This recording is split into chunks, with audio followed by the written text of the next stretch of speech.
Hey everybody, in today's video we're going to be reviewing the 30th anniversary Death Star Trooper. He is a pretty cool figure, and we'll get into some of the good stuff, some of the bad stuff. But first we'll take a look at his accessories, then the figure itself. So he does come with this cool coin. It's got a picture of him on there. It says Death Star Trooper, Imperial Soldier. And then little 30th anniversary things. 30th anniversary, 13th in the line. Nice and shiny. Very cool.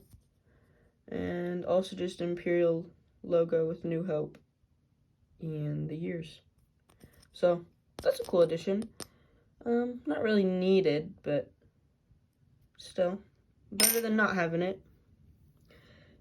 And then he does come with his blaster, and this helmet technically isn't removable, but mine is broken, so it comes off very easily. Normally, it would stay on very tight, but then it would go actually under his chin. However, it is very thin, so mine broke pretty easily. So, yeah. And his gun is very cool. It's got a little bit of paint there, as you can see. And he does hold it nicely in the one hand. The other hand is a little hard to get in there. And then he can also holster it too.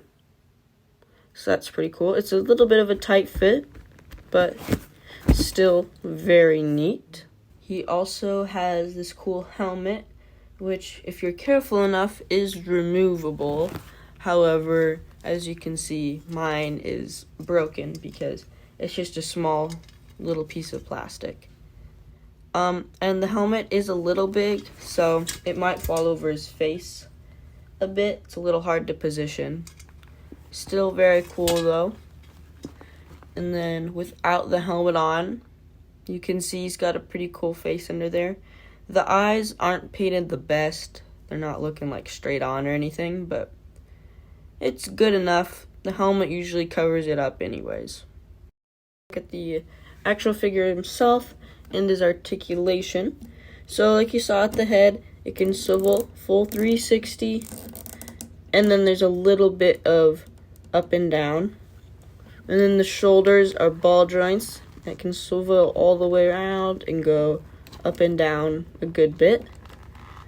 And there's some good cloth texture on there. And then the elbows got some good motion. And then at the gloves, which do look really nice, are unfortunately just a swivel.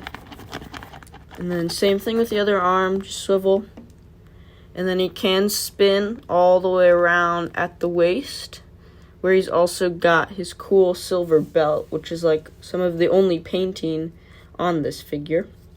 And then he's got the little plasticky skirt, which is not very soft plastic. It's actually kind of hard, so you can barely move his legs, as you can see.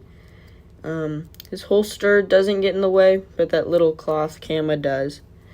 And then his knees, some good cloth texture and some decent movement. And then his ankles aren't bad, and as you can see, his boots are a nice glossy black, kind of like his belt and his holster. Yeah, pretty much it for the clothes.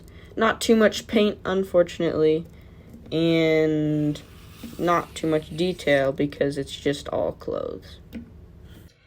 But yeah, overall, this is a pretty good figure.